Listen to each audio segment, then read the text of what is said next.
esse vídeo. Bom dia, bem-vindo a todo mundo. Agradeço a presença aqui.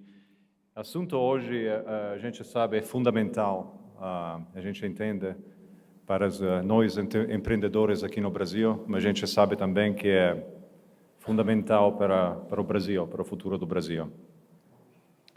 O Brasil sempre se destacou pela qualidade dos empreendedores. Na verdade, eu me mudei para o Brasil mais de 10 anos atrás, me juntei com meus sócios fundadores, o Renato, o Marcelo, o André, outras pessoas, para criar a G5. Por que Brasil? Na verdade, que a gente sempre acreditou no Brasil e a gente sempre apostou nos empreendedores brasileiros. A gente sabia que o Brasil se destaca, vamos falar assim, na economia tradicional, sempre se destacou em setores tipo agronegócios, tipo mineração, tipo vários setores que tem. E a gente está na liderança da nova economia. Se você olha essas métricas do mundo inteiro, com a economia digital, a transformação que está acontecendo aqui no Brasil, a gente está na frente. A gente está criando novos serviços, novos produtos, novas empresas. O Brasil está mudando, está melhorando. Na verdade, que o setor privado, os empreendedores aqui no Brasil, funciona. A gente sabe disso. O grande problema, o grande desafio aqui sempre foi o governo. A realidade é que o tamanho do governo, com as empresas estatais, cria uma ineficiência e um custo enorme para a economia. A verdade é que cria ineficiência e também foi a causa da corrupção. A gente sabe, é a realidade, a gente sabe disso. E não tem jeito, não tem alternativa. A única maneira aqui é diminuir o tamanho do Estado. É uma coisa que eu que acompanho o Brasil há muito tempo, sempre foi tabu. Privatizações, eu trabalhei na privatização da Telebrás, várias empresas, anos 90, e eu lembro demonstrações na rua, né, era tabu. Isso mudou. Na realidade, esse governo entrou com o apoio da população para fazer isso. Não tem, o momento é agora, a gente tem apoio da população e esse governo conseguiu atrair as pessoas certas para fazer isso. O momento é agora, na verdade, essa é a grande oportunidade que a gente tem. E eu quero apresentar uma das pessoas que sempre se destacou no setor privado, o criador da Localiza, fundador da Localiza, uma pessoa que de verdade entende o que significa iniciativa privada. Se tem uma expressão que a gente usa, a pessoa certa no lugar certo, fazendo as coisas certas, se aplica nesse caso. Quero apresentar o ministro, o secretário eu chamo da privatização, eu sei que tem outros nomes, mas a pessoa que vai ajudar a gente a diminuir o Estado, o Salim Matar.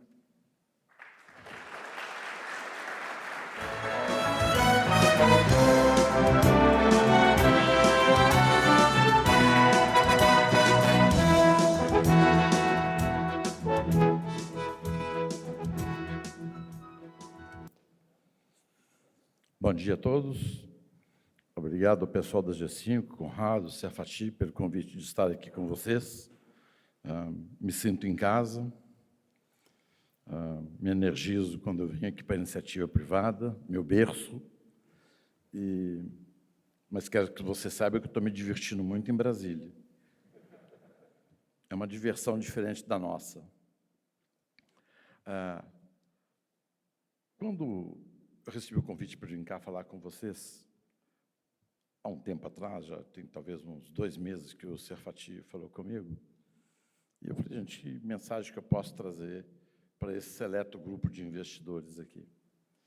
E 2 meses atrás, a situação do Brasil era um pouco diferente da de hoje. Realmente, muita coisa mudou em 2 meses. Aliás, as coisas no Brasil têm mudado muito rapidamente. É um país que não tem rotina. Então, eu trouxe para vocês aqui uma apresentação sobre a transformação do Estado que nós queremos fazer. eu sempre tenho dito, e eu repito isso todos os dias em Brasília, para a minha equipe e para todas as pessoas com quem eu me encontro. Eu não vim para o governo para melhorar o governo. Não. O governo não é tão bom assim a ponto de ser melhorado. Eu vim para trazer uma disrupção, uma transformação no Estado brasileiro. E é isso, esta é a minha proposição. Estou no governo por propósito.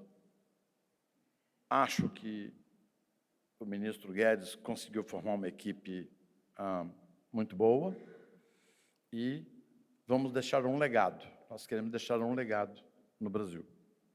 E as coisas estão melhorando.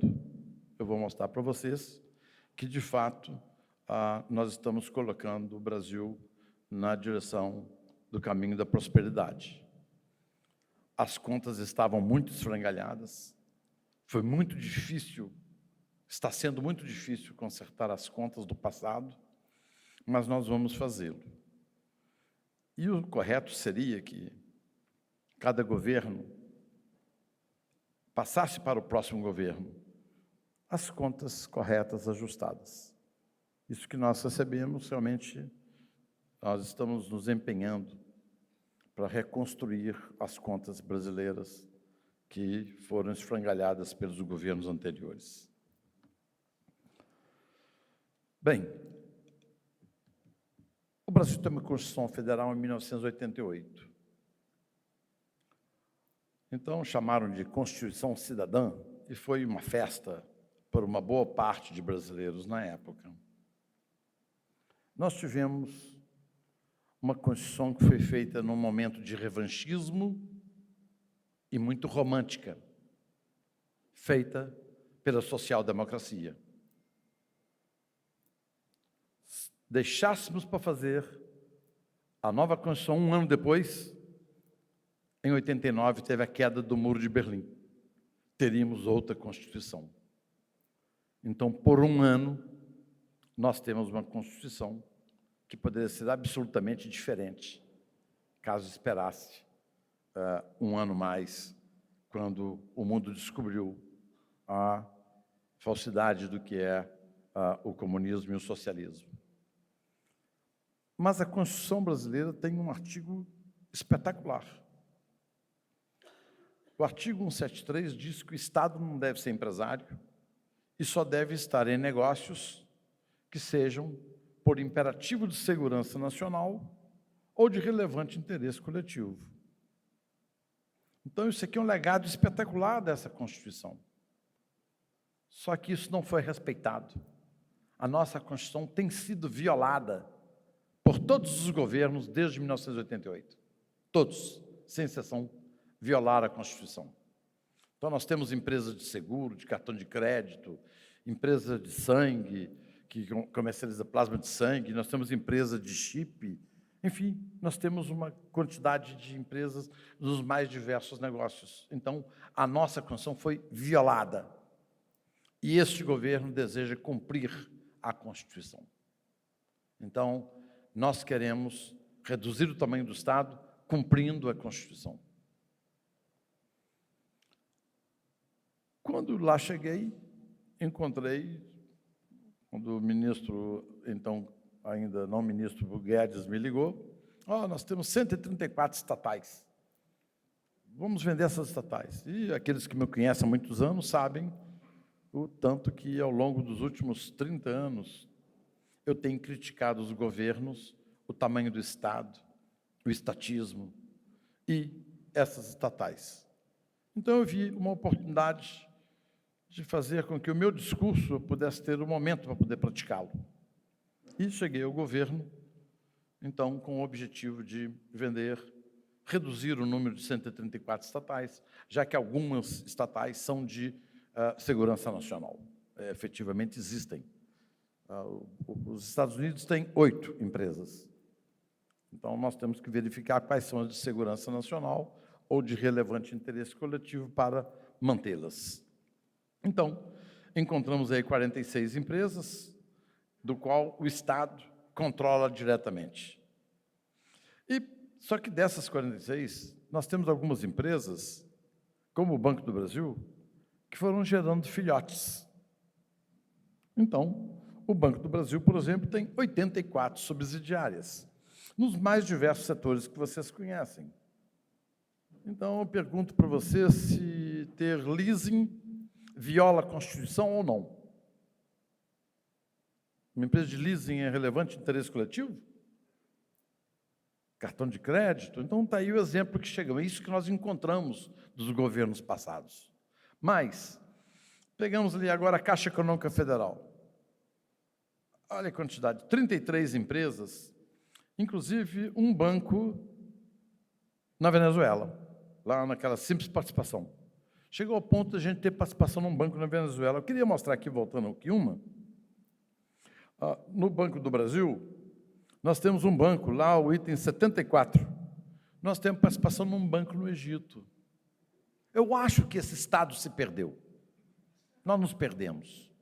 Para ter participação no banco na Venezuela e no Egito, alguma coisa estava errada. E isso não é coisa dos liberais, isso é coisa da social-democracia. Nós estamos chegando aqui agora. Então, além da Caixa Econômica, nós podemos pegar aqui a FIFGTS, que é administrada pela Caixa Econômica. Vocês vão verificar, daqui a pouco virá público esses investimentos, do qual vocês sabem, eram investimentos que algumas empresas, de forma não republicana, obtinham financiamento, e algumas dessas empresas não valem nada. Fazer o write-off porque não vale nada. É o dinheiro do cidadão pagador de impostos, o dinheiro do trabalhador, mal aplicado pelo governo de plantão. Temos ainda as subsidiárias da Petrobras. A Petrobras tem 134 empresas. Está aí a grande quantidade de empresas da Petrobras, empresas que agora o Roberto Castelo Branco está tendo uma estratégia de fazer uma otimização do seu portfólio. Então, era uma empresa muito endividada, tinha uma dívida de 8 vezes EBITDA, já está com uma dívida de 12 e poucas vezes EBITDA. Então, essa redução, essa otimização do portfólio está fazendo com que ela se envolva naquilo que é o papel da Petrobras, a exploração do petróleo. Então, é isso que o Roberto está conduzindo a Petrobras e que faz sentido. Mas nós, naquele período anterior, nós fazíamos tudo, verticalizando. Tem que transportar, transportamos. Então, tudo que tivesse que fazer, ia na cadeia. E isso fez com que a Petrobras não se transformasse numa empresa eficiente. E hoje, ela está gradualmente se transformando numa empresa competitiva. Nós temos também a Eletrobras. A Eletrobras tem aí um grupo de... Esses dados aqui são tudo de 31 de dezembro, cerca de 210 empresas. Então, reparem a quantidade. Imagina quantos conselheiros tem nessas empresas. Conselho fiscal, conselho de auditoria e risco, conselheiros, diretores. Imagina o Estado gerenciar isso. E uma das coisas que me chama a atenção, agora vamos aqui no BNDES, nós temos um hedge fund fantástico, 110, 120 bilhões. Então, ou seja, estava sobrando dinheiro, igualzinho a Noruega, igualzinho a Singapura, igualzinho os Emirados Árabes, então estava sobrando dinheiro. E eu vou contar para vocês, eu gosto de repetir isso. Outubro de 2018, em Belo Horizonte, um grande hospital público não podia fazer cirurgias, pois não tinha gás. Mas nós tínhamos 120 bilhões em ações. E eu pergunto, pode até ser legal, porque tem instrumentos que permitem que o governo ou uma estatal possa ter ações.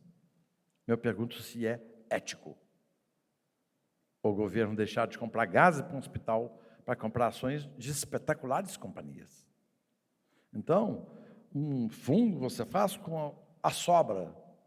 Então, o país já está pronto, tem uma boa qualidade de educação, tem segurança, tem uma boa infraestrutura, sobrou dinheiro. Ok, vamos abrir um fundo para poder aplicar o excedente, como é o caso típico da Noruega, um país com 4,5 milhões de habitantes, que tem uma sobra de caixa espetacular. E a União, descobri isso também no mês de agosto ou setembro, descobri que a União também tem uma carteira com 50 e poucos investimentos. Não basta o BNDES, a União também tem investimentos aí em diversas empresas também, e boas companhias. Olha, tem investimento no Banco Itaú, no Banco Santander, olha, um bom portfólio de investimento. Mas eu pergunto, deve o Estado investir em ações de empresas? Então, nós encontramos isso, e isso na iniciativa privada, a gente com uma semana já colocaria num banco para poder vender, numa corretora, venderíamos tudo isso rapidamente. No governo, para poder vender isso, são alguns meses de trabalho. É tudo muito difícil, há um arcabouço legal, jurídico, necessário para cuidar da coisa pública, porque tudo aquilo pertence ao cidadão. Então, há sim um arcabouço jurídico, órgãos de controle, que precisa ser tudo bem feito, ser transparente. Então, automaticamente, não há flexibilidade e as coisas são bem mais demoradas do que na iniciativa privada. Então, eu encontrei 698. O número de empresas entre controladas, coligadas, suas subsidiárias e investidas. 698. E esse é meu desafio, de tentar reduzir isso o máximo possível ao longo dos 3 próximos anos. No ano passado, acumulado até 2018, nós alocamos 190 bilhões nessas empresas. 160 nas dependentes, ou seja, fundo perdido. Colocou, acabou, nunca vai. E 30 nas empresas que ainda são superavitárias, que dão algum lucro, mas que nós preferimos colocar 30 bilhões em capital de empresas do que gastar 30 bilhões em ambulâncias, ampliando postos de saúde, melhorando a qualidade dos equipamentos dos hospitais do SUS, equipando melhor as nossas polícias, com colete à prova de bala, melhor armamento, notebook, melhores viaturas. Não, nós precisamos comprar ações, capitalizar nossas empresas. Governar e alocar recursos. Os governos passados alocaram dessa forma os recursos. Mas o interessante é que isso não é uma novidade brasileira. Tem acontecido na Europa, Austrália, Nova Zelândia, tem acontecido o seguinte: os sociais-democratas chegam ao governo com o canto da sereia, promessas, e ganham no voto. Governam por 8, 12 anos, destroem as contas públicas. Contas públicas destruídas, vêm os liberais, consertam as contas. E vão-se embora de novo. Voltam os sociais-democratas. Gastam o que podem, até que os liberais venham para reorganizar. Isso está acontecendo no mundo já nos últimos 30 anos. Isso não é uma novidade. E aqui no Brasil nós temos pela primeira vez, são chamados liberais, para poder reorganizarem as contas públicas. E podem estar certos, as contas, ao término de nosso governo, que não sei se vai ser 2022 ou 2026, nós deixaremos um país muito, muito melhor do que aquele país que nós encontramos. Esperemos que quem possa nos suceder tenha essa responsabilidade fiscal na condução da coisa pública. O objetivo da minha secretaria é reduzir o tamanho do Estado, e no que nos compete é exatamente reduzir esse portfólio de empresas. Hoje nós temos 17 estatais à venda, elas estão no PPI, nós temos cerca de 6 empresas e 11 empresas no Plano Nacional de Desestatização. Então, eu, pessoalmente, na minha secretaria, eu não posso vender uma empresa, tem todo um caminho a seguir. Você coloca a empresa no PPI, o PPI no Conselho aprova, vai para o PND, que é o Plano Nacional de Desestatização, que manda para o BNDES, que é um monopólio, aí o BNDES vende essas empresas, e eu disse para vocês que não é muito fácil o meu trabalho. Não estou querendo vender caro, não, só estou dizendo a verdade. Porque a gente de iniciativa privada, apesar de eu ter ido para o governo, eu continuo sendo um ente privado. Eu estou em Brasília, eu estou servidor público, feliz de poder servir. Porque até então eu trabalhava para os meus stakeholders, os acionistas, os colaboradores, meus fornecedores, enfim, eu trabalhava para um grupo seleto de stakeholders. Agora eu trabalho para 210 milhões de brasileiros. É uma outra endorfina diferente que a gente tem, mas é gratificante também. Mas eu continuo sendo um ente privado, que estou alocado na esplanada dos ministérios. Se eu me transformar, deixar de ser um ente privado, eu não agregarei valor ao governo. Então, eu tenho que continuar sendo aquilo que eu sou, na minha essência. E, antes de tudo, um liberal. Eu tive a felicidade de, aos 16 anos de idade, na minha terra natal, Oliveira, eu fazia científico na parte da manhã, resolvi encher o meu tempo e à noite fiz contabilidade. E no primeiro dia de aula, o professor falou, anotem o livro que nós vamos adotar nesse semestre. Então, aos 16 anos de idade, o livro adotado pelo meu professor foi A Riqueza das Nações, de Adam Smith.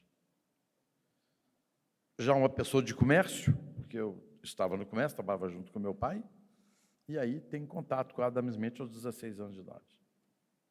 Aos 17 anos de idade, chego em Belo Horizonte, tinha uma revista Visão, do Henry Maxud, e pedi ao colega a revista emprestada, ele me deu a revista, cheguei em casa para ler, folheando a revista, e vejo um artigo com um título inusitado, O Caminho da Servidão.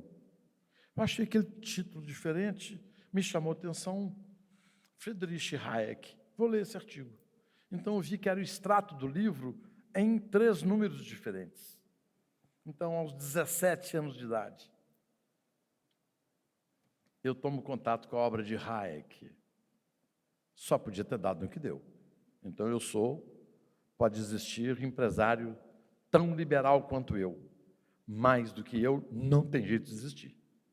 Então, eu sempre falo para o ministro, eu estou à sua direita. Eu sou mais escola austríaca, você é Chicago. Eu sou mais liberal do que você.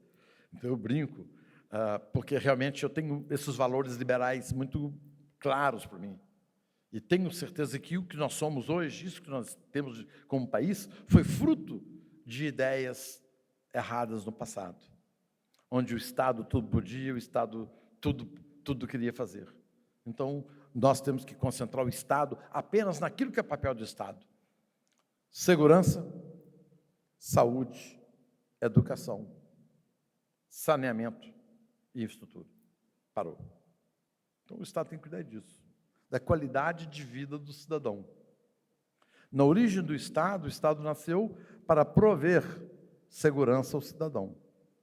Desde quando nós descemos das árvores para a savana, que nós éramos amedrontados, porque nós éramos a caça. Então, nós elegemos ali, iniciamos com tribos, pequenas tribos de 15, 30 pessoas, e elegimos o nosso chefe da tribo, que era normalmente o guerreiro mais destemido, o corajoso mais forte, que defendia a tribo. Então, o início do Estado foi a tribo, o chefe da tribo, para prover segurança. E o Estado, com o passar do tempo, foi tomando uma forma diferente, e hoje, às vezes, nem forma tem, porque o Estado está com todos os tentáculos em todas as atividades que não deveria estar, e a nossa qualidade de vida deixa a desejar. Eu gosto de contar, porque eu estava em Beirute, eu fui com minhas filhas em Beirute, e Beirute, você sabe que é um país que está sempre em guerra, tem guerra no sul do Líbano, perfeito? E é um país que a gente imagina que não tem segurança. Então, nós fomos lá, fomos ciceroneados pelo Rafik é um libanês que veio para o Rio de Janeiro aos 4 anos de idade, formou na FGV, fez MBA e voltou para Beirute. E ele nos ciceroneava à noite. E o mais interessante é que em Beirute você pode caminhar à noite.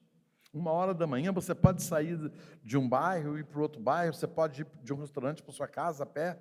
Lá você pode fazer isso. E quando eu perguntei, mas isso é perigoso? Não, isso não é perigoso. Nós temos a guerra de míssil, de tanque, no sul do Líbano. Mas aqui não tem batedor de carteira, não tem sequestro relâmpago, igualzinho no Rio de Janeiro, não. Então, foi incrível a qualidade de vida do cidadão. Apesar da guerra, esse básico o cidadão de Beirute tem. Aqui em São Paulo, você não pode sair de um restaurante e andar 20 quarteirões para sua casa meia-noite. Você pode, mas você não vai ficar tranquilo e pode ser um risco. Então, nós precisamos que o Estado retorne às suas origens, provendo qualidade de vida para o cidadão. Lembra que eu falei para vocês que existe uma complexidade para poder vender as coisas do governo? Olha só esse cronograma que nós temos aqui. Empresas que nós começamos a vender em agosto, julho do ano passado, tipo a BGF, vai gastar 1 ano para poder vender uma empresa dessa. Nós, na iniciativa privada, venderíamos isso em 30, 60 dias. Em 90 dias, nós fazíamos um IPO de uma companhia. No governo, a empresa que está gastando menos tempo é a BGF, 13 meses para vender. Vocês estão vendo lá no final o Correio. Nós vamos gastar 2 anos e meio. Então, é um arcabouço jurídico legal, que tem que ser seguido. Nós temos que ser cuidadosos, nós temos que zelar pelo bem público, mas é muito lento. E, em 2019, nós conseguimos reduzir 71 ativos, ou seja, vendemos entre participações, colegadas, subsidiadas, vendemos 71. Então, reduzimos 71 ativos no ano passado. Pouco, perto do que falta ainda, 627. Então, nós temos uma meta para este ano. O ano passado, nós conseguimos 105 bilhões em vendas de desestatizações e desinvestimentos. A nossa meta para esse ano é 150 bilhões e queremos vender 300 ativos. Queremos reduzir de 624 para 300 aproximadamente. Isso será possível, mas temos que vender a Eletrobras. Só a Eletrobras já vai 200 ativos. Com essa quantidade de empresas, imagina a quantidade de conselheiros que nós precisamos. Então, acaba que o governo fica colocando foco e energia em coisas que não são tão de governo assim. Nós já vendemos esse ano, da meta de 150, 29,5 bilhões. Claro, teve a operação da Petrobras, semana passada, que realmente, logo no início, nos motiva, já nos primeiros 1 mês, conseguimos já ter uma boa receita, uma boa participação daquela que é a nossa meta. Mas temos aí um grande desafio até o final do ano. Além das desestatizações e desinvestimentos que eu mostrei para vocês, diversas ações já foram realizadas pelo nosso governo. Reforma da Previdência, vocês estão vendo a França lá tentando fazer uma reforma da Previdência. E eu fico vendo as críticas sobre a nossa reforma. Não deu um bi. Interessante, né? Ia fazer uma de 400 milhões com o Temer, fazemos uma reforma dessa, e não, vocês podem ter, a reforma foi um fracasso, não deu um bi, como esperado. Ok, é isso mesmo, tem que ter oposição, ok? Tem que ter as aves agourentas. Acordo do Mercosul com a União Europeia, a lei da liberdade econômica. O Brasil é um dos piores países para poder fazer negócio no doing business, está numa péssima posição.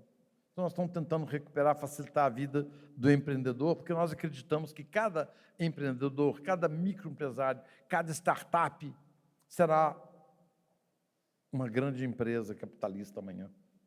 Então, pequenas empresas são sementes de capitalismo. Nós temos que ajudar as pequenas empresas, as startups, as microempresas, para que elas se transformem amanhã em grandes empresas. Porque um país, a geração de riqueza e de emprego de um país, não é o governo que gera, são as empresas que geram. E quando a gente fala no nosso índice de desemprego, é só para lembrar para você, só existe desempregado na iniciativa privada. Nós temos hoje cerca de 12 milhões de desempregados, pessoas que, de alguma forma, o emprego dá dignidade à pessoa. Então, nós temos que, de fato, melhorar a economia do país para que essas pessoas possam ter dignidade, possam ter seu emprego, possam não depender de cesta básica ou de outros favores ou benesses de instituições filantrópicas ou de governo. Nós fizemos a abertura do mercado de gás. O mercado de gás, o gás está no Brasil hoje ao custo de $13 por milhão de BTU. Acreditamos que pode chegar em alguns anos a $3 por milhão de BTU. Então, vai ter um caminho até chegar lá, mas o fato é que o Brasil tem muito gás, tem o gás da Bolívia muito perto, o gás de Vaca Muerta na Argentina muito perto, então vai ter uma grande concorrência para fornecer gás para o Brasil e acreditamos que teremos um preço compatível com os Estados Unidos. Nós estamos desalavancando os bancos públicos. O banco público vai parar de emprestar dinheiro para grandes empresas. O banco público tem que ter outros objetivos. E na hora que os bancos públicos, tipo o BNDES, financiou a iniciativa privada, nós prejudicamos o mercado de capitais brasileiros.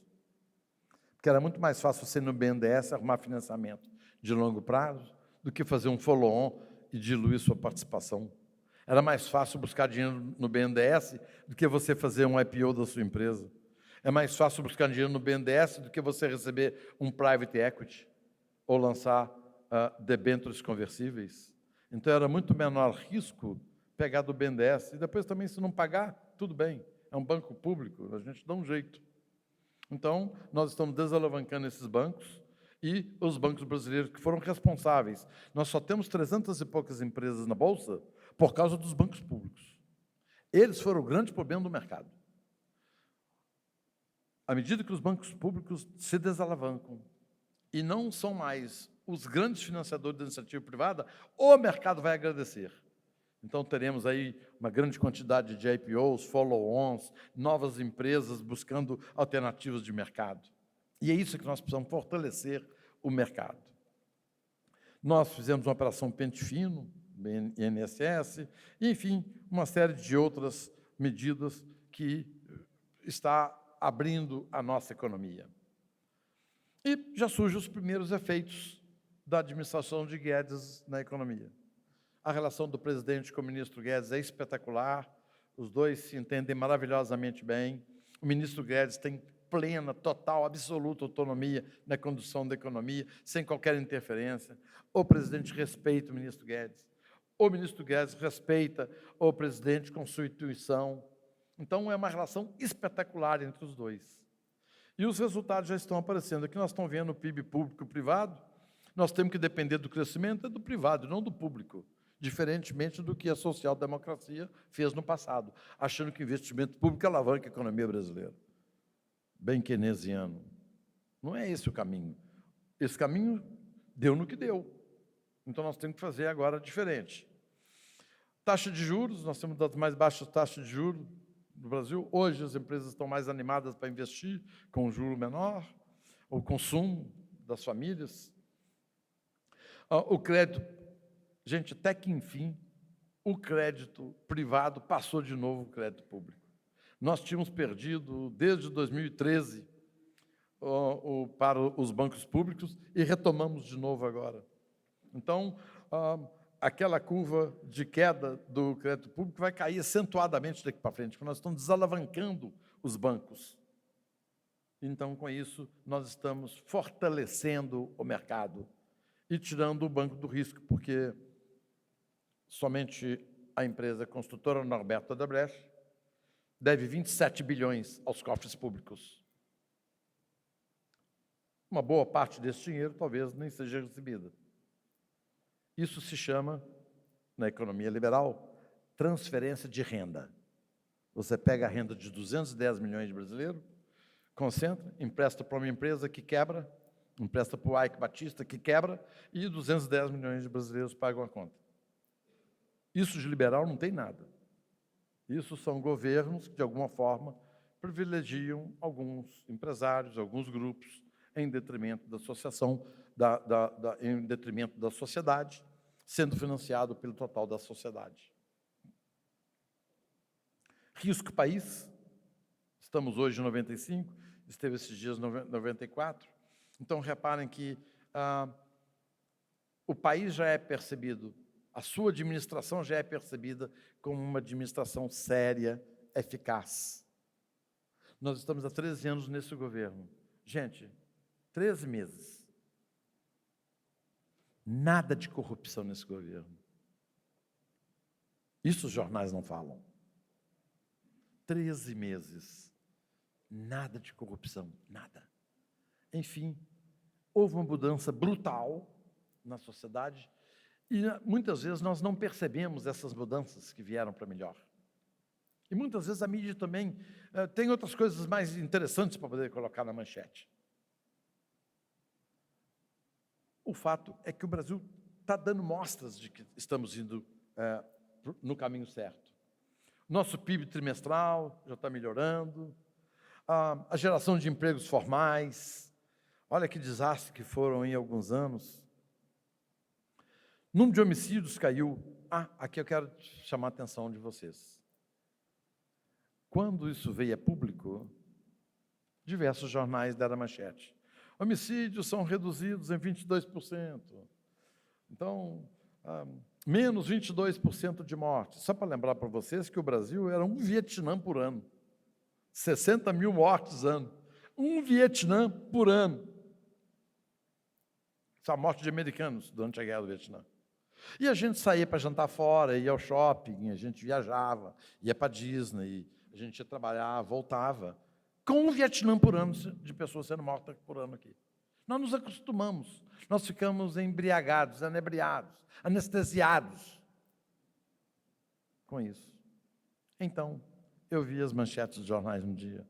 Homicídios caem 22%, e eu vi a manchete de um jornal. Policiais matam mais.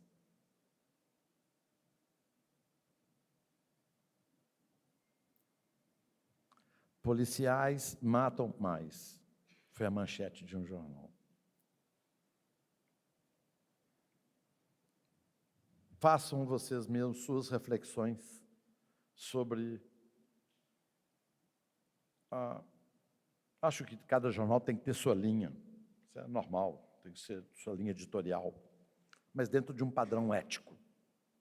Acho que tem que noticiar mesmo, eticamente. O fato, o que foi o fato? Isso, tem que falar a verdade e o fato. Isso me chamou atenção na época. Nós temos diversas ações em andamento. Transformação do Estado, Pacto Federativo, é que a gente vai mandar o dinheiro direto para o município, para o Estado, para o prefeito e o governador não ter que vir a Brasília com pires na mão, pedindo dinheiro. Vamos fazer uma reforma administrativa, reforma tributária, um novo marco legal do saneamento. O ano passado, 2018, morreram 6 mil crianças no Brasil por falta de saneamento básico.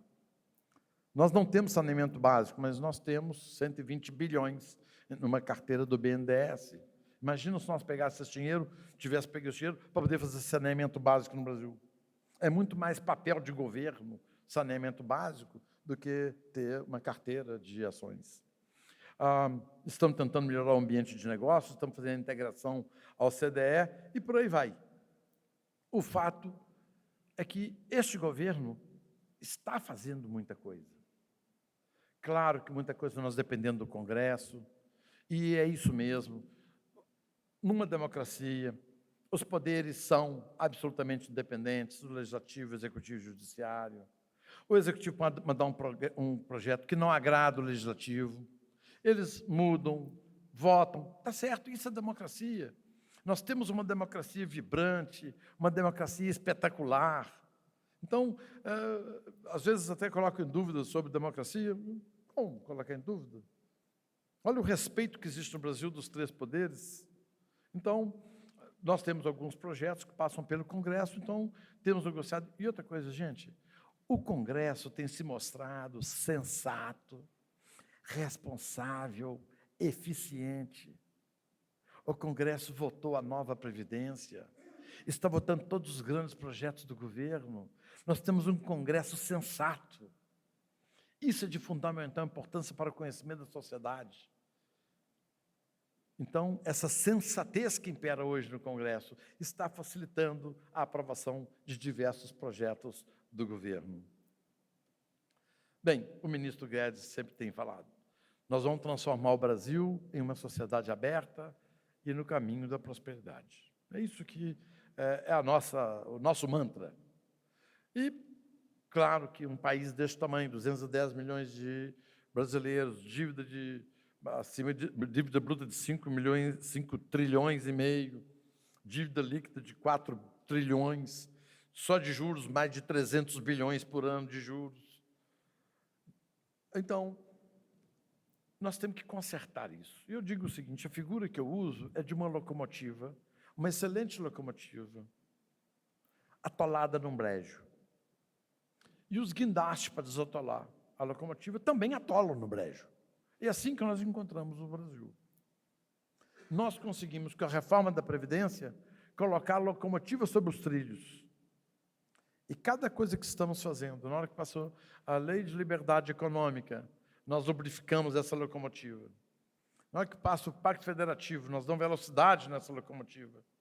Na hora que vem a reforma tributária, nós damos mais velocidade a essa locomotiva. Então, a locomotiva está sobre os trilhos e está seguindo para o caminho da prosperidade. Nós estamos no governo há 13 meses. Do esfrangalhamento que estavam as contas públicas, eu reputo espetacular trabalho. Temos ainda mais um período pela frente para poder fazer mais. Nós não estamos satisfeitos com o que já fizemos. Nós queremos fazer mais. Daí essa quantidade de projetos que estamos mandando para o Congresso. E nós somos empresários e sabemos o tanto que o Estado tem prejudicado as nossas vidas ao longo dos anos. E eu, durante muitos anos, ainda na iniciativa privada, eu tinha um julgamento que o meu maior problema eram os meus concorrentes. Então, eu sempre achei que fosse, durante muitos anos. E depois eu cheguei à conclusão que o meu maior problema, enquanto empresário, sim, os concorrentes me deram trabalho, ainda dão, mas o meu maior problema não eram os meus concorrentes. Meu maior problema sempre foi o governo, o Estado. Com planos, congelamento de preço, depósito compulsório, juros que chegou a 35%, inflação, hiperinflação, que é 3% ao dia. Então, o maior problema, hoje, analisando friamente, de fora da floresta, quando eu vejo toda a linha do tempo, os grandes problemas que colocaram em risco o negócio em certo momento foi o Estado. Com depósito compulsório, vocês não se lembram? Para você comprar um carro, você tinha que recolher uma guia na Receita Federal de 30% do valor do carro. Se o carro custasse 100, você tinha que recolher 30 na Receita Federal, e com a guia de 30, você ia na concessionária, mostrava que já pagou o depósito compulsório para comprar um carro. Preços congelados. Então, o Estado foi um grande problema na vida das empresas. E hoje eu reconheço. E o que me motivou a vir para o Estado foi isso. Eu queria que o Estado atrapalhasse menos o mundo dos negócios, para que os negócios pudessem gerar riqueza e emprego. Quem gera emprego e riqueza é a classe, é a iniciativa privada, é a classe empresarial. Desde o microempresário, que tem 2, 3 funcionários, até uma mega companhia. Então, eu tenho repetido ao longo do tempo, e o que me motivou também a vir para o Estado, eu confesso para vocês que eu aceitei o convite no dia 2 de novembro de 2018. Aquele assunto do gás em Belo Horizonte me deixou realmente chocado. Como é que pode não ter gás no hospital? E como é que nós podemos ter uma carteira de 120 bilhões em ações? Fora as outras coisas todas. Então, aquilo me tocou naquela semana. Eu estava há um ano pensando se vinha ou não para o governo, mas naquele momento foi crucial, porque eu senti, não, as coisas estão erradas. Alguém tem que dizer isso. Então, eu resolvi vir para o governo, e acho que o ministro Guedes está fazendo um trabalho espetacular, e nós estamos dando sinais de que estamos fazendo o dever de casa corretamente, e o nosso presidente tem tido um papel espetacular. Essa pauta conservadora na família, na sociedade, nos costumes, com a pauta liberal na economia, é um casamento de conservadores e liberais, que de alguma forma são primos, são irmãos. Então, pela primeira vez no Brasil, nós temos um governo conservador liberal. E nós esperamos, pela primeira vez na história do Brasil, nós temos um ministro liberal. Primeira vez. Nunca tivemos um ministro liberal. Liberal na acepção da palavra, não liberal progressista, porque agora tem um punhado de adjetivos que surgiu no mercado. Liberal progressista, liberal desenvolvimentista. Não, liberal. Então, eu acho que o mercado já percebeu isso, o mercado está dando esses créditos, as agências de rating já estão dando sinais de melhoria do rating do Brasil, nós podemos obter o investment grade novamente em algum prazo aí pela frente, estamos trabalhando para isso. Um dos reflexos nosso, a Bolsa Brasileira, o dólar também é um reflexo, estejam certos que não tem jeito de você mexer na Bolsa sem mexer no dólar, temos uma inflação sob controle, taxa de juros sob controle, enfim, o Brasil está indo bem. Nós queremos um ambiente propício aos negócios. E este governo, diferente de outros governos que passaram por aqui, esse governo ama empresário, ama lucro, ama mercado, diferentemente de outros governos. E nós estamos, verifique que todas as políticas desse governo, nós estamos tentando fazer políticas, todas elas alicerçadas em padrões éticos. Porque uma grande sociedade só será possível se tiver um alicerce ético. E tudo que nós estamos fazendo na economia brasileira, tem muito que fazer ainda. Nós temos 5 bancos. Basa, Banco do Nordeste, BNDES, Banco do Brasil e Caixa. Nós temos 5 bancos. De uma certa forma, apesar de terem sido criados por lei, violam, de alguma forma, o artigo 173. Então, há um entendimento de que nós precisamos, de fato, dar uma reduzida no tamanho do Estado. Ok, vai ficar com 1 banco, 2, ok. Mas não sei se a gente precisa de 5 bancos. Então, isso é verdade nesses outros negócios todos que nós temos. Então, precisamos reduzir o tamanho do Estado. E quando nós precisamos do Estado, o Estado tem que dar as respostas para aquilo que nós precisamos. Uma grande caminhada começa com o primeiro passo. Eu diria que nós estamos nos primeiros passos de uma grande caminhada. O ministro Guedes tem com muita clareza como conduzir o Brasil ao caminho da prosperidade. E esse é o nosso mantra. O que nós temos que fazer para colocar essa nação no caminho da prosperidade? Estamos fazendo, talvez, nós gostaríamos de fazer isso mais rápido, mas o problema era tão grande que nós não conseguimos ser mais ágeis devido ao tamanho dos problemas do passado. Eu gasto, senhores, 80% do meu tempo para desconstruir as coisas que deixaram para o nosso governo. E apenas 20% do meu tempo eu gasto para pavimentar a estrada do futuro, daquilo que me compete. Então, 80% do meu tempo eu estou desconstruindo coisas erradas que fizeram. Essa é a realidade. Senhores, o Brasil está dando certo. Nós estamos num momento único da história do Brasil.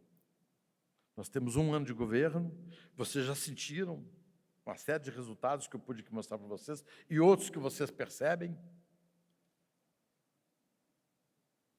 O Brasil está fadado ao sucesso. O Brasil está fadado a ser uma grande potência mundial. Isso vai acontecer. E o que nós precisamos é, como liberais, deixar um legado para os próximos governos, para que seja mais fácil administrar o país no futuro. Obrigado.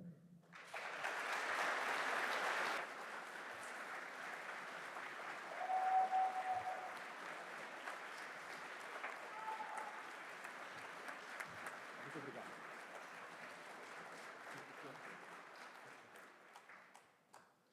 Muito obrigado. Fiquei feliz de saber que você se está divertindo. A gente precisa de você nesse papel por um tempo. A gente vai passar uma segunda fase aqui, que é perguntas.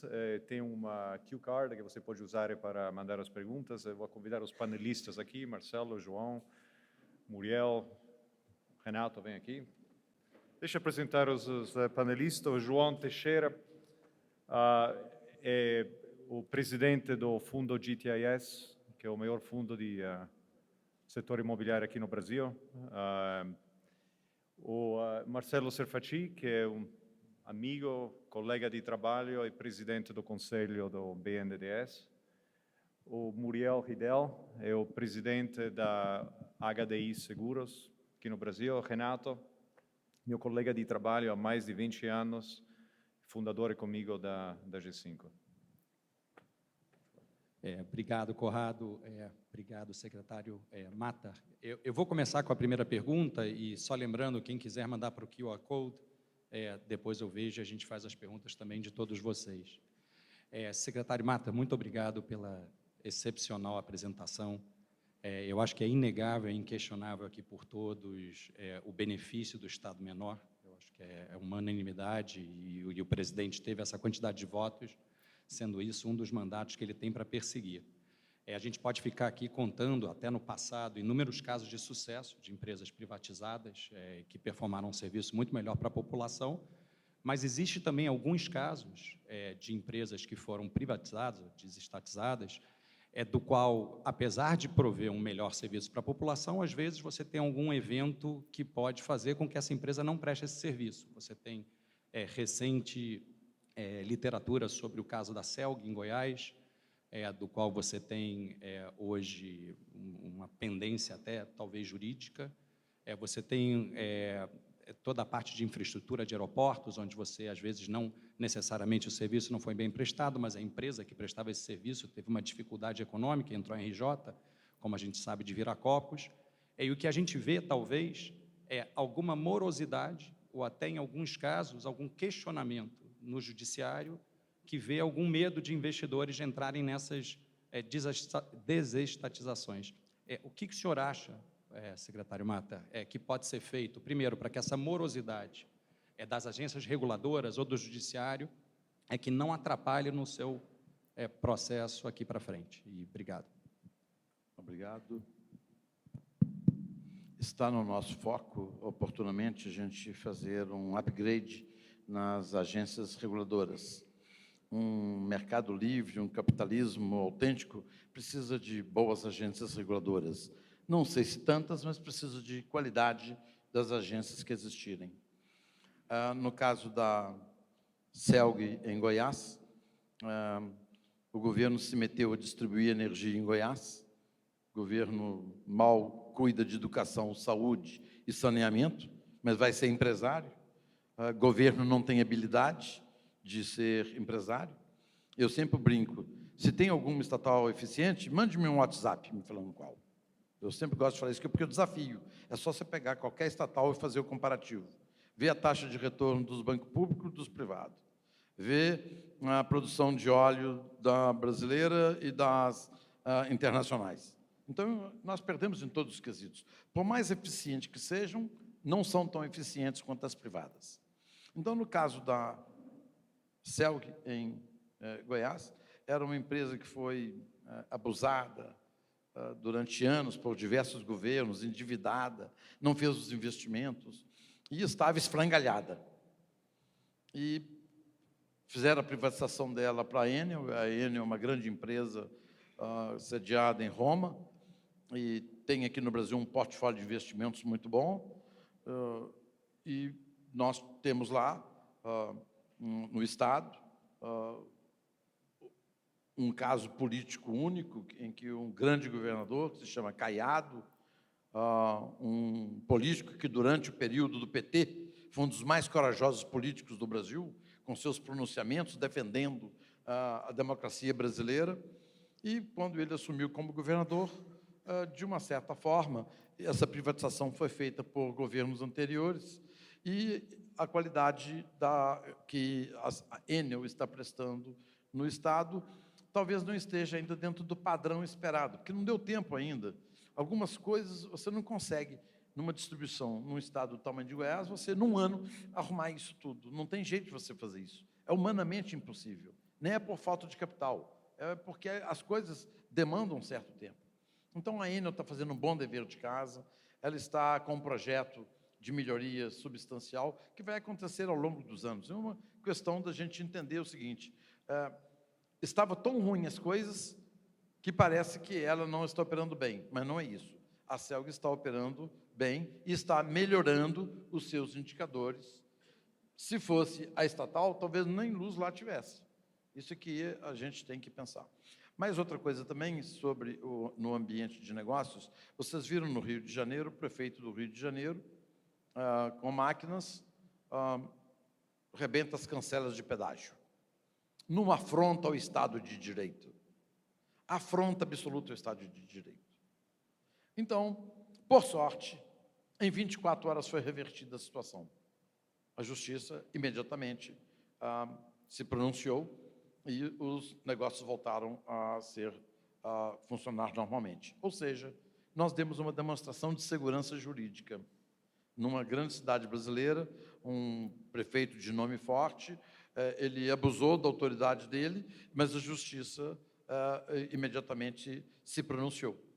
Então, um dos investidores, que é um grupo estrangeiro, me ligou na segunda-feira e conversou comigo cedo, de tarde, quando já tinha tido a liminar, ele já estava tranquilo, e eu mostrei, olha, existe segurança jurídica no Brasil.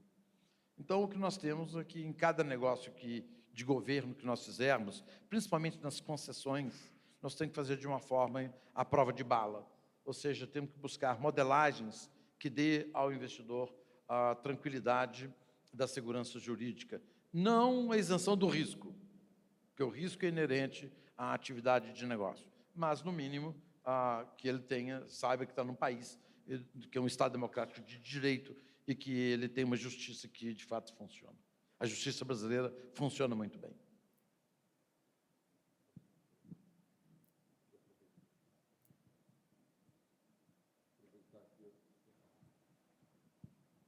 Está funcionando? Tá.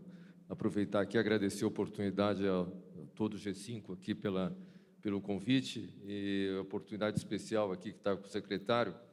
E eu queria, na verdade, são duas perguntas, eu sei que me deram só uma, mas uma é pequena. Primeiro secretário, por que o governo ele enfrenta tantas dificuldades em comunicar aquilo que deveria ser, ao contrário, uma pressão da própria sociedade na realização desse processo de privatização, e o governo, na verdade, não é um bom comunicador dos fatos, né? Então, essa é a minha primeira pergunta. E a segunda pergunta, que é algo relacionado a um setor que nós trabalhamos, que é o setor de seguros, e eu não vejo na pauta, na verdade, porque ele não é necessariamente um processo de privatização, mas um processo de transferência de obrigações do Estado, de atividades como acidente do trabalho, seguro de responsabilidade civil, que em outros países já é uma responsabilidade transferida ao setor privado e que representa, além de um volume enorme de captação de poupança, investimentos, atração de investidores, no Brasil não há uma pauta nesse sentido, porque não é um processo de privatização, mas é um processo de transferência de responsabilidade.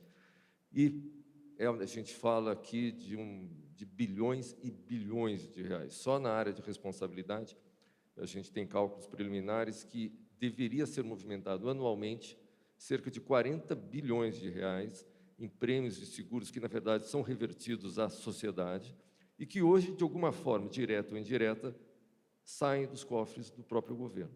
E eu queria saber, secretário, se há, pelo menos, algum sinal de estudo nesse setor, porque não se trata de privatização, mas sim de transferência de responsabilidade, né? Obrigado. A primeira pergunta sobre comunicação de governo, eu digo para você que governos de esquerda se comunicam muito bem. Eles usam as verbas de todas as estatais, compram veículos de comunicação e se comunicam bem. Então, tem governos e governos. O governo liberal acha que é preferível gastar com creche ou merenda escolar do que com publicidade das causas do governo. Essa é a diferença entre um governo liberal e um governo de esquerda. Então, o governo precisa, sim, se comunicar melhor, ele tem feitos espetaculares, mas ele não quer gastar dinheiro com publicidade, porque ele acha que preferiu comprar creche, merenda escolar e outras coisas. Então, isso nós temos discutido muito no governo e achamos que precisamos e podemos melhorar a nossa comunicação. Nós temos uma narrativa boa para poder ser vendida, mas nós ainda achamos que nós cortamos verbas. Só para você saber, quando nós chegamos ao governo, tinha um contrato de 30 milhões por ano como empresa de relações públicas para o exterior. E nós cortamos isso. Então, na realidade, nosso governo, para poder fazer o dever de casa, por exemplo, a minha secretaria, desde setembro, não tem café. Nós cortamos o cafezinho. Todos os contratos terceirizados, de assessorista, de elevador, tudo já foi cortado. Então, quando eu digo para vocês, não tem cafezinho. Desde setembro, na minha secretaria, eu quero dizer para vocês que o governo está quebrado. Sobre café. Quero contar para vocês. A minha turma, que trabalha comigo, são do Rio, Belo Horizonte e São Paulo. A maioria deixou suas famílias Rio, Belo Horizonte e São Paulo. Quase todos eles, sexta-feira de tarde, voltam para suas cidades. E, na segunda-feira, chegam de manhã cedo. E trabalham muito. E eu descobri que todo novo executivo que eu for contratar, eu vou contratar de fora de Brasília, com a família fora. Porque eles não têm o que fazer, ganha pouco. Não têm o que fazer, trabalha até 21 horas todos os dias. Então, é simples assim. Certo dia, 21 horas, eu estava saindo, fui na sala dos diretores conversar com eles e saí. E, ao sair, à minha esquerda tinha uma portinha, que é a copinha do andar. E eu falei, deixa eu tomar um café. Eu vi 2 garrafas térmicas grandes, falei, vou tomar um café. Muito mais, quer dizer, você só deseja o que você vê. O que você não vê, você não deseja. Então, vou entrar lá, ok. Entrei, peguei não tinha nada, peguei no outro, saiu o café. Então, peguei a xícara, queria deliciar meia xícara de café, só para ter um gosto, coloquei na boca. No que eu coloquei na boca, não podia ter uma coisa pior. Frio e ruim. Eu, então, vi que tinha um grande recipiente de plástico com um saco preto enfiado, onde você joga lixo. Eu olhei, não tinha ninguém, e eu joguei o café fora, porque estava ruim demais. No que eu joguei fora, eu vi um plástico na lixeira, escrito ET. Com nojo, peguei a mão e fui puxar o saquinho para fora. O que é isso aí? Café Agroodebrecht, fornecedor da Espanha. Até o cafezinho esse pessoal pegou. Então, isso, sem perder a pergunta aqui, nós não somos especialistas em narrativa. Nós da economia somos especialistas em fazer, em realizar.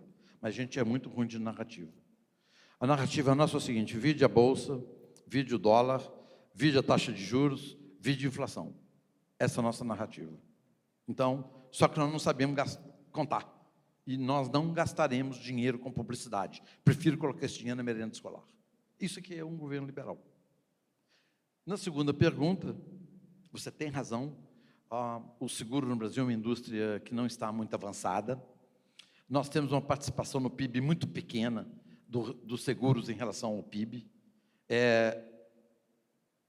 30% ou 40% da participação americana no PIB.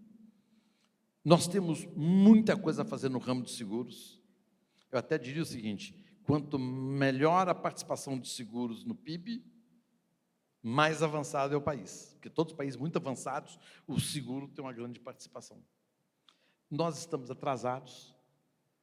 Nós temos uma pessoa lá na SUSEP, que se chama Solange Vieira, está fazendo um bom trabalho e está no nosso radar. Por exemplo, no meu radar, estou fechando a BGF. A BGF é uma seguradora do governo. Estou fechando ela, você viu no cronograma, é a primeira que eu vou fechar. Então, o que eu estou dizendo? Que sinal é esse?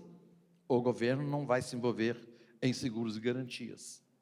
Isso é coisa para iniciativa privada. Até mesmo a construção de uma ferrovia, pelos riscos de volume estimado, tem que fazer seguro de tudo isso. Então, a casa estava muito em desordem. Eu acho que a Solange deve estar, como eu, gastando 80% do tempo para desconstruir o passado e somente 20% para construir o futuro. Mas vai vir muita coisa boa de seguro daqui para frente. Nós vamos abrir mais o mercado de seguro, permitir que as seguradoras possam ter produtos que, até então, o governo falava, não, esse produto você não pode. Por exemplo, um seguro simples, seguro de sequestro. No Brasil não se permitia que fizesse seguro de sequestro. Então, mas peraí, a seguradora sou eu faço o que eu quiser de seguro. Você não tem que se envolver nesse troço. Então, tinha SUSEP demais, governo demais. O que nós queremos agora é dar mais liberdade às seguradoras para que elas possam ir para todos os ramos possíveis, e nós precisamos tirar as garantias do Tesouro, garantias do BNDES, e permitir que essas garantias possam ser feitas pelas seguradoras privadas. Esse é o nosso caminho.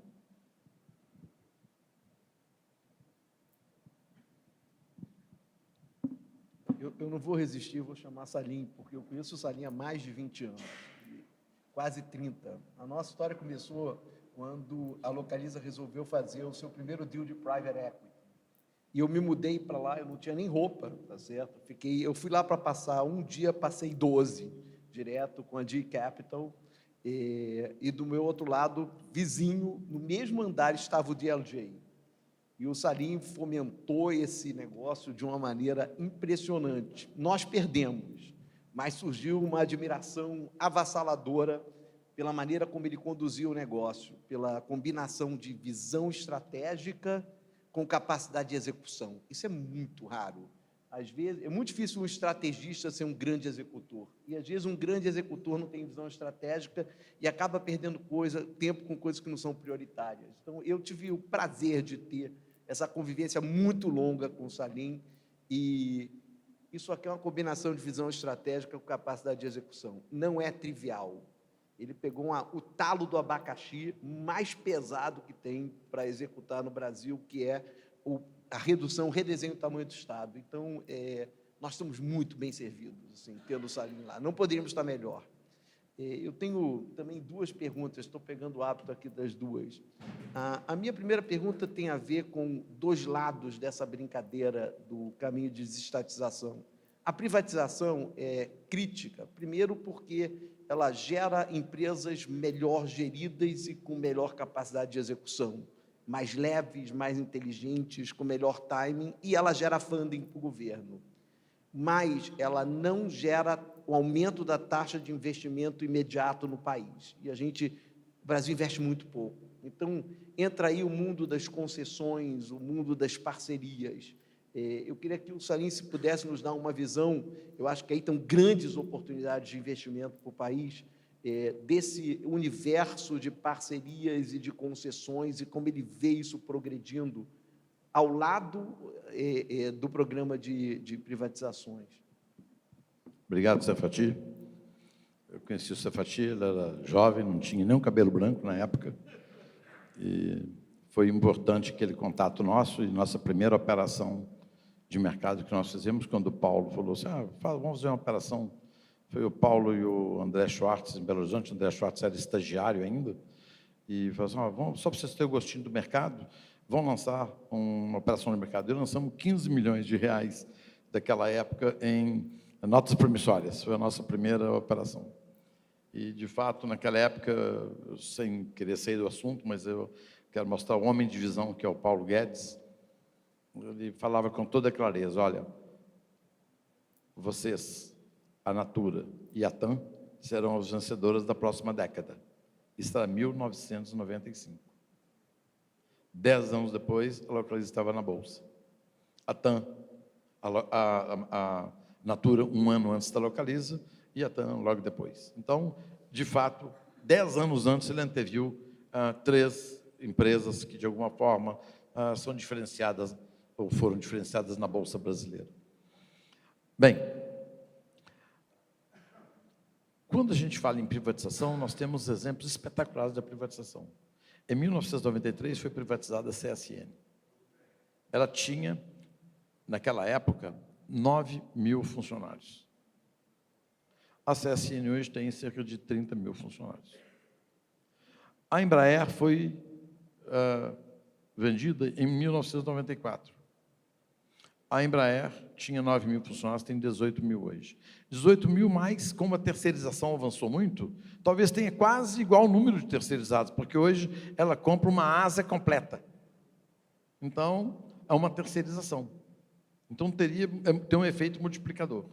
E a Vale, que é o exemplo mais emblemático, foi em 1997, ela tinha, na época, cerca de 10.000 funcionários, tem hoje 70.000 funcionários. Então, isso mostra que a privatização, ela melhora, inclusive, o número de emprego das pessoas. Então, não é isso todo mundo, vai mandar a gente embora. Pode até mandar no primeiro momento, mas o fato é que nós temos esses exemplos de como realmente melhorou, porque essas empresas investiram e cresceram. Então, nós temos aí o ambiente de desestatização, desinvestimento, e temos um ambiente de concessões. No desinvestimento é vender todas as participações da União, do BNDES e que Banco Brasil, Caixa, que tenham, porventura, investido em empresas. Esse é desinvestimento. Desestatização é a gente deixar de operar negócios que o privado possa fazer, desde vendendo controladas da União, suas subsidiárias ou coligadas, como já vendemos algumas aqui. Por exemplo, a Petrobras vendeu a TAG, vendeu a BR Distribuidora, ou seja, o Estado deixou o negócio de distribuição de combustível livre das amarras do Estado, então a iniciativa privada vai competir. Está no jornal, o Castelo Branco diz que vai vender as refinarias. Então, o primeiro lote de refinarias vai ser vendido, e depois vai vender mais. Então, ou seja, a Petrobras está se concentrando na exploração de petróleo. Nós estamos o quê? Desestatizando a economia brasileira. Com isso, nós estamos privilegiando o mercado. No caso das concessões, que tem um grande investimento, o que vai atrair mais investimento no Brasil são as concessões. Para as concessões acontecerem e atraírem o investidor estrangeiro, nós precisamos de ter um ambiente regulatório espetacular. É fundamental a segurança jurídica e o ambiente regulatório. E é isso que nós estamos fazendo em todas as nossas concessões. Nós temos um pipeline aí pela frente de aeroportos, de portos, de rodovias, de ferrovias. 2 florestas agora, nós vamos entrar no PPI a semana que vem, até parques. Então, ou seja, nós estamos começando a desestatizar os nossos parques, fazer com que o privado, sob certas normas, possa assumir aquele parque. Então, nós estamos reduzindo a despesa do Estado. Então, estamos pegando a colaboração da iniciativa privada para nos ajudar a cuidar desse patrimônio, que é o patrimônio brasileiro, mas sem custo do Estado. As concessões brasileiras são um ticket muito elevado, e isso atrai o investidor.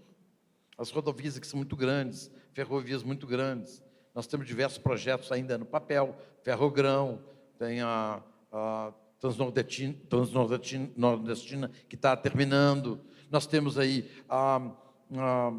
outras ferrovias que estão, a Norte-Sul já foi feita a concessão, está operando.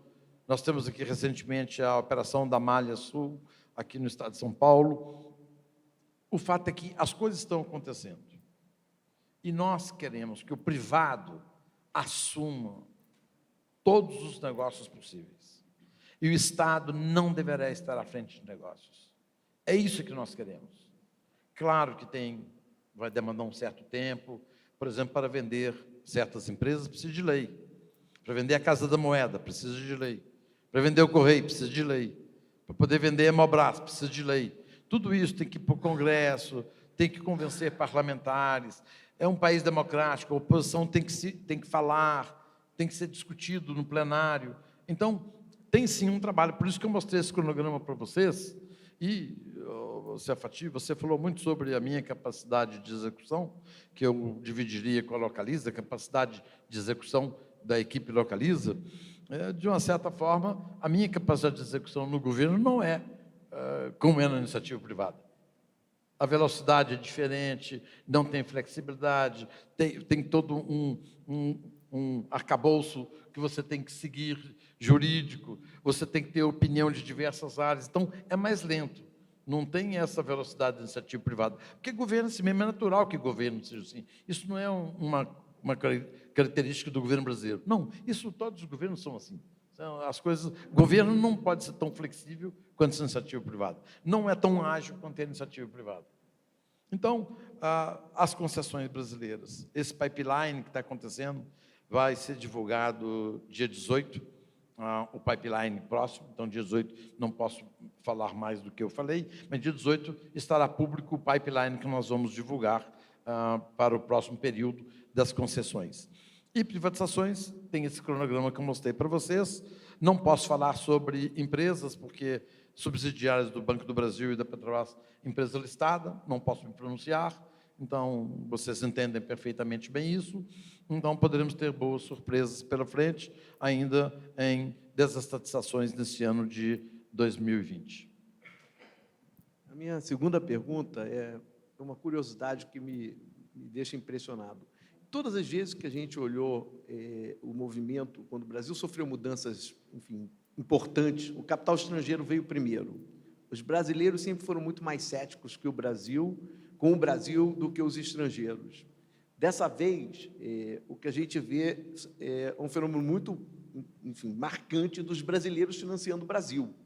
Os brasileiros, o juro baixo tem um impacto importante, mas eu acho que a crença no movimento estratégico do Brasil também é muito grande por parte dos brasileiros. Então, quando você olha o boom da Bolsa tem um peso dos brasileiros fenomenal, né? Esses novos projetos, o interesse brasileiro é muito grande. O que você acha que a gente precisa fazer para os estrangeiros entenderem bem isso e para virem maciçamente para o Brasil? O que a gente ainda pode fazer? Esse ponto que você tocou é ótimo, porque a figura mais demandada em Davos foi do ministro Guedes.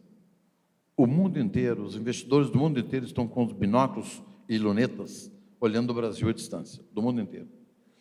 Em Davos foi aquela comoção em Davos em relação ao ministro Guedes. Então, todo mundo diz o Brasil é o país, está correto, temos um ministro liberal, gosta de empresa, gosta de investimento, gosta de capital, então até que enfim o Brasil, que é uma grande potência, ele pode contribuir para a melhoria do PIB de outros países, devido ao gigantismo do Brasil. Então, todo mundo aplaudiu, mas não vieram. Então, não vieram aquela quantidade de capital que a gente esperava. Nesse momento, o que aconteceu? Os brasileiros conhecem melhor o Brasil do que o estrangeiro. Os brasileiros viram a trajetória do Brasil, de governo petista, Lula, Dilma, Temer, que fez um governo de transição que a história ainda vai lhe reconhecer, esses 2 anos, ele fez como governo, não estou falando de valores morais, então como governo, ele fez um trabalho espetacular nesses 2 anos. Chega o nosso governo e os resultados eu mostrei para vocês aqui hoje. Então, eu acredito que os brasileiros, por estarem mais próximos, esses brasileiros que sentiram que a Bolsa estava a 38 mil pontos com Dilma, e tem uma Bolsa de 117, 118 mil pontos, então, os brasileiros perceberam que existe uma mudança na queda de juros, no CDS, na criminalidade, os bancos privados emprestando mais do que os bancos públicos, a empresa brasileira está capitalizada, está pouco alavancada. Então, os brasileiros foram os primeiros a vir para a Bolsa. Isso eu considero um fato normal, porque a gente avalia melhor o risco país do que o estrangeiro. O estrangeiro tem algumas esferas de board, tem o board latino-americano, board Américas, board global, e tem a parte de hedge fund, tem a parte de investimento de longo prazo, tem a parte verde, enfim, é demorado. Então, eu acho que os fundos estrangeiros vão chegar. Não posso precisar quando, mas o fato é que eu acho que eles vão chegar um pouquinho depois da hora que deveriam ter chegado. Mas os brasileiros deram uma amostra pela primeira vez. Nós temos o brasileiro investindo. E isso significa o quê? Que essas pessoas que estão aqui, estão vendo jornal, assistindo televisão, estão vendo as coisas acontecer, estão mais confiantes. Tem um fator emocional aí. Então, estão mais confiantes do que o estrangeiro, que é um pouco mais frio, vê os números, vê a planilha, o que está acontecendo. Tem os economistas, coronavírus, o mundo vai acabar. Então vamos ficar quietos aqui por enquanto. Então, sempre tem alguma coisa. O Irã com os Estados Unidos. Então, sempre o estrangeiro ele é mais sensível. E é natural que seja. Perfeito? Então, eu acho que o estrangeiro ele vai virar um pouquinho depois do que devia ter vindo, mas virá maciçamente, principalmente para as concessões, porque é muito capital que nós demandamos, e esse capital, principalmente para as concessões, é muito mais objeto dos estrangeiros. E mais, numa pesquisa recente feita, o que o capital mais procura é geração de energia. Depois de geração é transmissão de energia. Depois de transmissão é distribuição de energia. Depois vem saneamento e infraestrutura. E é exatamente o que o Brasil vai ter pela frente agora. Então, estou confiante que, mantendo os juros nesse patamar, inflação sob controle, permitir que o dólar flutue, perfeito? Tudo isso são fundamentos para que o estrangeiro possa ter confiança, adicionado à nossa segurança jurídica. Então, tendo essa segurança jurídica, eu acho que é questão de aguardar oportunidades que os leilões de concessão poderão ser o estímulo para esse ingresso do capital estrangeiro. Bom dia, secretário.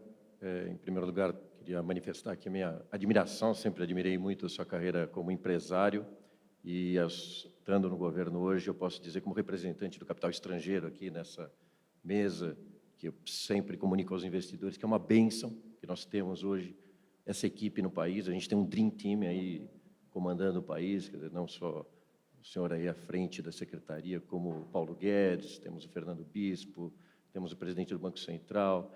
Então, realmente é um time que todos nós aqui temos absoluta certeza que vai conduzir, está conduzindo para o caminho certo. Queria também agradecer a G5 pelo convite, os amigos, estão sempre muito próximos aí, em grandes negócios que temos feito juntos.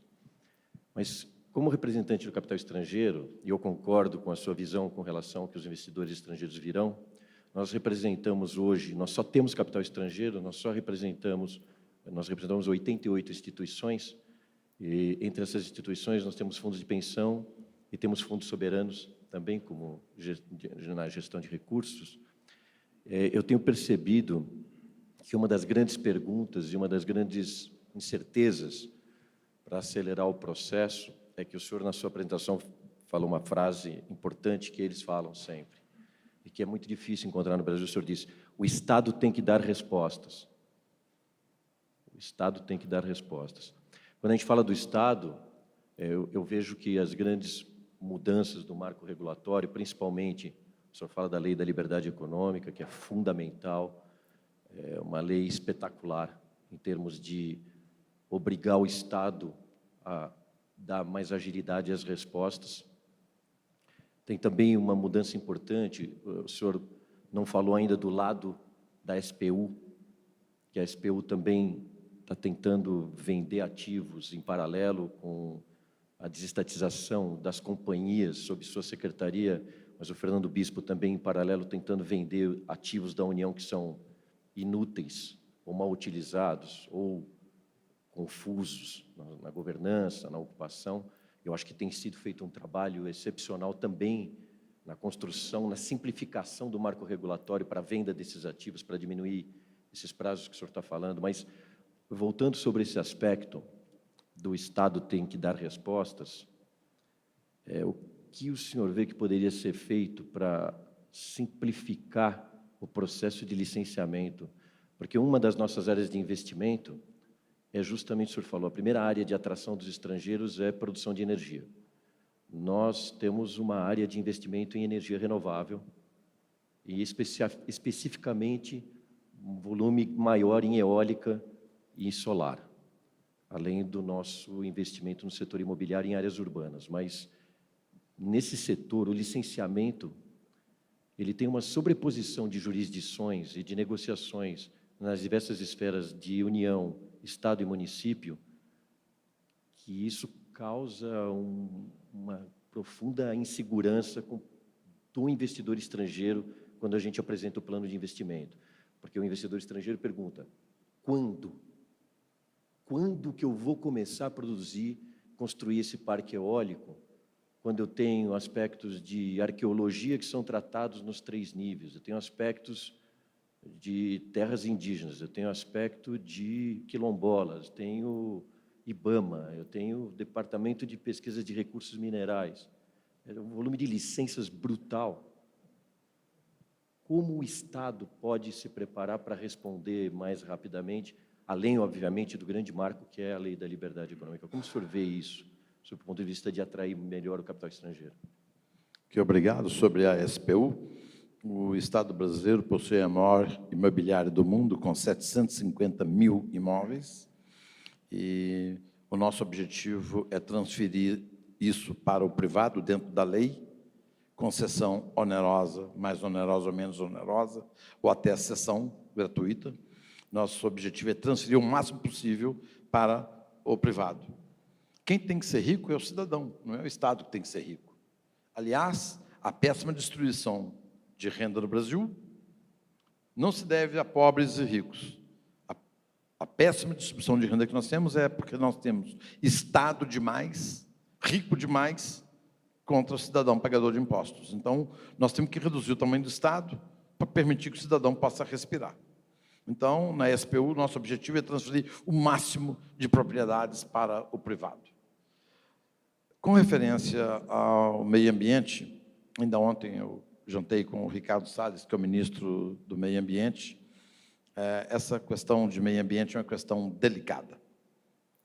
Se você consegue uma concessão para poder passar uma solução, passar uma linha de transmissão na Amazônia, você apanha porque você permitiu passar. Se você não permite passar, você também apanha porque você não permitiu passar. Então, no caso de meio ambiente, é uma loucura. A legislação brasileira é uma das mais rigorosas do mundo. O que eles estão fazendo com o Brasil é um pecado que eles estão fazendo com o Brasil. A crítica que vem sobre o Brasil, sobre o meio ambiente, sobre a Amazônia, é totalmente infundada e por gente que não está preparada de informações para criticar o Brasil. O Brasil tem uma das mais rigorosas, se não for a mais rigorosa, legislação do mundo. Até pouco tempo atrás, vocês sabem, foi mudada a lei. Você está em casa, apareceu uma onça no seu quintal, você mata a onça, você vai preso sem direito a SUSIS. Mas se você matar sua mulher, não tem problema. 24 horas depois, seu advogado te solta. Então, num país chegou a esse nível. Esse é o país que nós construímos em termos de licenciamento ambiental, de defesa do meio ambiente. Então, a legislação mais rigorosa do mundo é a brasileira. Até porque, no período da esquerda no poder, eles aproveitaram e fizeram tudo que tinham direito, inclusive assessorado por ONGs internacionais. Muita da legislação nossa foi baseado em benchmark internacional, apoio internacional, capital internacional, que ajudou a fazer essa legislação rigorosa. Então, isso é bom ter uma legislação rigorosa, é bom. Nós estamos protegendo bem o meio ambiente. Então, isso, eu diria que é um ponto positivo. A dificuldade está nos licenciamentos, na dificuldade. Como foi? Esse governo gosta de empresário, de capital, de lucro, de investimento. Governos anteriores não gostavam de capital. Então, tudo foi feito, o arcabouço legal e jurídico, para prejudicar o capital. Então, na hora de fazer um licenciamento, nós estamos amarrados à legislação feita por quem não gosta de investimento de capital, e feito também, muitas vezes, por pessoas que, de alguma forma, se acostumaram àquele jeito de pensar. Então, a legislação brasileira é rigorosa, é boa, seria uma das melhores do mundo. Nós precisamos ter agilidade para poder liberar os licenciamentos. É um absurdo, por exemplo, uma usina como Belo Monte, isso é fio d'água. Então, talvez nem devesse ter sido construída, se fosse para ser fio d'água, mas tomaram essa decisão no meio do caminho. Então, ficou aquela usina com um potencial fantástico e ficou fio d'água, que é você só pode utilizar uma certa quantidade de água para poder gerar energia, não usando o potencial total da bacia, que poderia ser uma geração muito maior. O meio ambiente, nós hoje temos consciência, grandes fundos, países desenvolvidos, têm nos mandado o recado, olha, cuidem do seu meio ambiente, cuidem da Amazônia, sejam cuidadosos com os índios. Tudo que nós não fizemos, por favor, façam. Nós dizimamos os índios, nós dizimamos nossas florestas, não façam isso. Então, de uma certa forma, é como se os aliviasse do meia-culpa do que fizeram de errado. Devastaram suas florestas, acabaram com os índios. E agora, de uma certa forma, olha, por favor, cuidem disso aqui. E nós estamos cuidando. Então, nós zelamos para que as nações indígenas continuem, nós zelamos para que as nossas florestas continuem intactas. Agora, de sã consciência, não poder explorar minérios valiosos que poderão gerar emprego, riqueza em áreas indígenas ou na Amazônia, eu não acho que isso seja razoável. O correto é a gente poder explorar com os devidos cuidados em relação ao meio ambiente. Então, este governo está criando agora até o Conselho da Amazônia para dar uma resposta aos investidores. Investidores, fiquem tranquilos. Nós vamos, inclusive, criar o Conselho da Amazônia para tomar conta da Amazônia e dar uma satisfação. Nós reconhecemos a importância da Amazônia como um pulmão de oxigênio para o mundo. E nós reconhecemos que ela está no Brasil e nós vamos fazer o melhor para mantê-la. Então, o governo brasileiro está absolutamente sensível à importância de zelar pelo meio ambiente. Mas o governo brasileiro não abre mão de explorar certas riquezas que nós temos em solo indígena ou na floresta amazônica, sem devastar, sem prejudicar a floresta. Isso pode acontecer, acontece em outros países, então nós podemos fazer o mesmo. O andamento dessas licenças tem sido realmente muito lento. Você citou um exemplo muito bom, quilombolas. Você tem uma linha de transmissão, tem ali uma comunidade de 200 quilombolas, acabou. Isso pode demorar anos.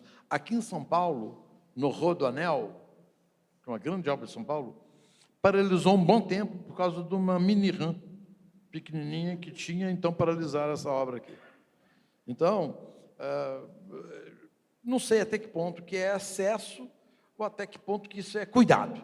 Então, é uma linha tênue, perfeito? Que caberá a certas autoridades fazer esse julgamento. O meio ambiente é de suma importância para o governo brasileiro. Nós estamos cuidando do meio ambiente, nós estamos zelando pela Amazônia. Gente, a Califórnia pegou fogo. Só faltou falar que o Bolsonaro colocou fogo na Califórnia. A Austrália pegou fogo. Só faltou falar que o Bolsonaro colocou fogo na Austrália. Agora, a Amazônia, incêndios criminosos foram feitos e o Brasil virou manchete da vez. Então, é o seguinte, existe um terrorismo de centro-esquerda, da esquerda politicamente correta, da escola de Frankfurt, que persegue isso. Então, é legal as pessoas falarem, se postarem, inclusive milionários, porque numa roda, muitas vezes é importante você se pronunciar a favor de certas causas. Então, muito que está acontecendo da política centro-esquerda é criticar, inclusive, sem conhecimento de causa. Então, no caso da Amazônia, gente, a cada período de tempo tem tido foco. Vocês viram as chuvas desse ano? Belo Horizonte, São Paulo? É um período de chuvas intensas. Mas o prefeito tinha que cuidar da canalização, porque inundou a cidade. Sim, mas nós nunca esperávamos uma chuva desse jeito. Então, nós temos que entender que algumas coisas vão acontecer com alguma velocidade. para o investimento vir, ele precisa ter segurança em relação ao meio ambiente e o destravamento dessas obras que dependem também de legislação. Então, se por um lado, gente, se por um lado estão criticando o Brasil, por que se demora tanto tempo a obra brasileira para poder sair a licença do meio ambiente? É porque a nossa legislação é muito segura, nossa legislação é muito detalhada e defende o meio ambiente. Por isso que você, às vezes, não consegue, em 4, 5, 6 anos, passar uma rede de transmissão sobre uma terra indígena ou sobre quilombolas. Então, isso é um ponto positivo. Isso que a gente tinha que dizer, nós somos ruins de narrativa. Estrangeiros, olha, para poder passar numa região quilombola, nós temos gastado até 4, 5 anos, para poder ser cuidadoso, fazer dentro da lei, perfeito? Sem autoritarismo, dentro do ambiente democrático, no Estado de Direito, a gente tinha que dizer isso. Então, se por um lado a gente está sendo criticado, por outro nós temos a nossa defesa. Olha como é que é difícil estar no Brasil, de tanto que a gente protege o nosso meio ambiente. Secretário, eu só queria colocar uma sugestão, talvez, aqui, que é o seguinte, nós entendemos todo esse cuidado, e isso é valorizado. Mas o que eu estou colocando é o seguinte, não seria possível a criação de um grupo, uma força de trabalho, que ela fosse suprafederativa, onde, um exemplo disso, em São Paulo, existe um grupo que chama GRAPROAB. O empresário não tem que correr atrás dos diversos órgãos licenciadores, porque esse grupo de trabalho é composto por representantes de todas as entidades que licenciam. E eles sentam juntos e licenciam juntos e tem um prazo para você entrar e sair desse grupo de trabalho. Então, fica uma sugestão, se não é possível uma liderança por parte da União, da criação de um grupo de trabalho, que fosse suprafederativo, onde todas as unidades da federação, para que ficasse claro que quando se manifesta o Departamento de Proteção de Recursos Naturais aqui de São Paulo, existe uma sobreposição de jurisdições com o IBAMA, por exemplo, que é federal, e quem toma a decisão? É o Estado ou o IBAMA? Quem é dono do curso do rio? É a União ou é o Estado? Ou é o município? A calha do rio, a margem do rio é do município, a água é da União e a calha é do Estado. Quer dizer, não seria possível criar um grupo de trabalho que o empresário apresentasse a necessidade de licenças, porque, por exemplo, uma usina eólica. Uma usina eólica, ela começa com terras da União, tem terras de marinha, tem a própria proteção das aves, que tem a proteção de ruído que é gerada pela usina. Ou seja, tem diversos órgãos, não só ambientalistas, mas órgãos técnicos. Depois você tem o próprio pessoal da Eletrobras, tem o pessoal da ANEEL, você tem o pessoal do Departamento de Águas. Quer dizer, em todas as jurisdições do município, do Estado e da União, criasse um grupo de trabalho, eu estou propondo aí uma sugestão efetiva, liderado por alguém na União, não sei se é a Secretaria de Patrimônio da União, não sei se é a sua secretaria ou alguma Secretaria de Assuntos Estratégicos, porque a partir do momento que nós empresários sabemos disso, no momento que você aloca um capital e começa a contar o relógio, esse quando é o custo de carregamento do investimento, que pode ser mais curto e mais atrativo, ou incerto e afastar o capital estrangeiro. Então, fica aqui uma sugestão de abordagem, não apenas ver se a sua energia e a sua capacidade empresarial tentar... Esse é um bom caminho, obrigado pela sugestão, vou levar essa sugestão. Nós estamos tomando cuidado de, no PPI, quando a obra é licitada, quando a concessão é licitada, já está a licença integral pronta. Ou seja, nós não faremos concessão se não tiver 100% da licença. Então, esse governo adotou esse critério daqui para frente. Só entra no PPI, só faz a concessão depois de todas as licenças obtidas. E lá eles têm uma equipe supraministerial para poder resolver todos esses problemas. Então, isso já está acontecendo no âmbito do governo federal.